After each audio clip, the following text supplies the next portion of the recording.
আজ আদির third injection, তাই আমরা হেলথ সেন্টারে এসেছি আদিকে ইঞ্জেকশান দেওয়ার জন্য। এটা আমার শাশুড়ি মা, আর এই যে আদিকে নিয়ে বসে রয়েছে। আর আদির ওজন এবার কত হয়েছে জানো? 5 কিলো 900। হ্যাঁ, আদির অনেকটাই ওজন বেড়েছে। আর আদি কিন্তু এবার অনেক কান্না করেছে। কেন বলো তো? আদি নাকি বড় হয়েছে, তাই বড় হওয়ার পরে নাকি ওদের ব্যথাটা একটু বোধটা বেড়ে যায়, তাই এবার আদি কিন্তু অনেক বেশি কান্না করেছে। আর তারপরে দেখো আদির অবস্থা দেখো, বাড়ি এসে কিন্তু ওকে মনেই হচ্ছে না যে ও ব্যথা পেয়েছে। ওই যাওয়ার সময় কান্না করার পরে একটু সময় চোখের জল বেরিয়ে গেছিলো, দেখে তো খুব কষ্ট লেগেছিলো।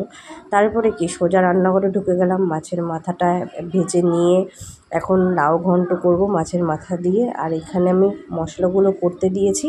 আর এখানটায় না বাবা যাওয়ার পথে আমাকে একটা তরমুজ দিয়ে গেছিলো যে সবাই মিলে খাবি, আর এটা না কেটে দেখেছে লাল আছে কিনা।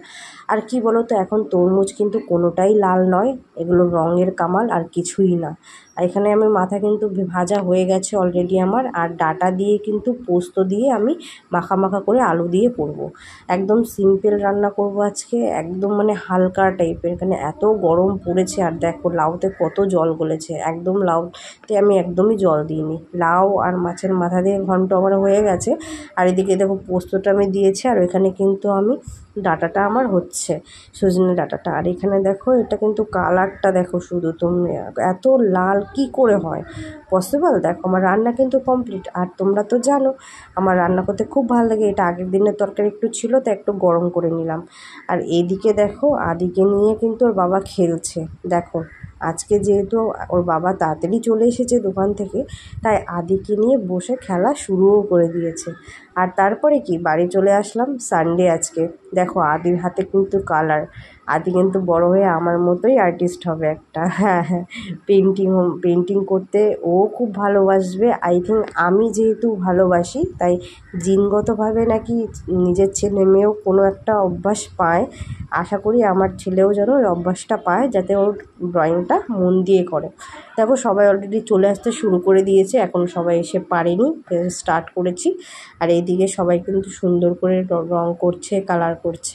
আর এখানে কিন্তু আদিকে নিয়ে আমি কেন বসেছি বলো তো? আস্তে আস্তে ও তো একটু শিখবে, দেখবে। একটা বাচ্চা সব কিছু দেখেই শেখে, তাই আমিও চেষ্টা করছি ওকে নিয়ে একটু বসে দেখার। পুরো ক্লাসটা তো ওকে নিয়ে থাকা যায় না, সবাইকে দেখাতে হয়, তাই ওর বাবাকে ডেকে নিলাম ওকে নিয়ে যাওয়ার জন্য। দেখো ওর বাবা ওকে এখন নিয়ে চলে যাবে, তাই ওকে ডেকেছি যে ওকে একটু নিয়ে যাও, আমি ক্লাসটা একটু করে নিই। যেটুকু বসেছে যথেষ্ট। একটা বাচ্চা সব দেখে যখন শেখে, তখন প্রত্যেকটা ভালো অভ্যাসে তাদের রাখা উচিত। তাই আমি চেষ্টা করি সব সময় ওকে ভালো অভ্যাসের জিনিসে রাখার। এখন আদি যেহেতু 5 মাস বয়স, তাই এখন থেকেই কেন না। চলো পাই, এখানে আমি ব্লগটা শেষ করছি। টাটা, নেক্সট ব্লগে দেখা হচ্ছে।